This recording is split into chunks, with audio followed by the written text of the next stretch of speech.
So today, we're going to talk about something huge. We're diving into the age of European expansion, a time that completely rewired the planet. We'll look at the big three drivers, power, profit, and piety, and see how they created a transformation that was, as incredible as it was brutal. But let's start with something simple. Let me ask you a question. When you look at an old map, with the faded parchment and weird-looking coastlines, what do you actually see? Is it adventure, discovery, or is there something else going on? Yeah, because here's the thing. A map isn't just a simple drawing of the world. It's making an argument about the world. And back then, during this age of expansion, maps were one of the most powerful arguments you could possibly make. So let's dig into that first. You have to understand, these colonial maps weren't made for everybody. They were made by Europeans for other Europeans, and they were designed to show one thing really, really clearly: who was in control. This is where you see the hidden story. These maps, they presented huge parts of the world as basically empty, terra nullius, nobody's land. And that was a deliberate choice. It completely erased the millions of people who were already living there, people who had their own countries, their own borders. So the lines you see on these maps, they're not just geography, they're declarations of ownership. They show the incredible scale of the global takeover that was happening. So what was fueling this massive expansion? Well, it was an economic engine that was unbelievably profitable and unbelievably cruel. We need to look at the system that made the whole thing possible. It's called the Triangle of Trade. At its heart, the Triangle Trade was this massive commercial loop that connected 3 continents. And the genius of it, from a purely economic perspective, was that it was designed to make money at every single leg of the journey. And here's exactly how it worked. Okay, step 1. A ship leaves Europe packed with things like guns, cloth, and iron. Step 2. It sails to West Africa, where those goods are traded for human beings, enslaved people, who are then crammed onto ships for the absolutely horrific journey known as the Middle Passage. Step 3. Once in the Americas, those people are sold, and the ship gets filled right back up with the products of their forced labor, sugar, cotton, tobacco, and sails back to Europe to be sold for a massive profit. It was a perfect and perfectly horrifying economic machine. But the human cost of this machine, wow, it's almost impossible to get your head around. Over the course of about 350 years, something like 12 million Africans were forced onto these slave ships. And of those 12 million, almost 2 million never even survived the journey. They died during the unimaginable horror of the Middle Passage.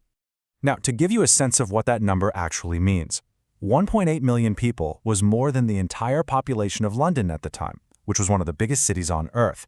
It's just a staggering, staggering loss of life. And for those who did survive that journey, well, their destination was usually a plantation. And on the plantation, the cold, hard logic of profit created a system of incredibly calculated cruelty. You got to remember, this whole thing was driven by consumer demand. People back in Europe wanted sugar for their tea, they wanted tobacco to smoke, cotton for their clothes. And the plantation was the factory floor where all these goods were produced for the lowest possible cost, using enslaved labor. And this gets us to the most crucial and horrifying piece of math in this whole story. On the sugar plantations in the Caribbean, for instance, it was literally cheaper, more profitable for a plantation owner to work an enslaved person to death and just buy a new one than it was to provide enough food and basic care to keep them alive long term. And this right here is the key lesson. This wasn't just random, chaotic cruelty. It was a rational system. It was calculated, and it was driven by economic incentives. In this system, economic rationality and moral atrocity weren't opposites. They were the exact same thing. But, it wasn't just soldiers and traders crossing the oceans. There was another major group making these journeys, Christian missionaries. And their story, well, it's way more complicated than you might think. You can think of missionaries as having this dual identity. On one hand, you had people who were absolutely driven by genuine faith. Think of guys like Bartolomé de las Casas, who became one of the fiercest critics of Spanish cruelty, or scholars like Matteo Ricci in China, who dedicated themselves to learning local languages. But on the other hand, no matter their intentions, they were still part of the European power structure. Their presence, whether they meant it to or not, often paved the way for colonial conquest.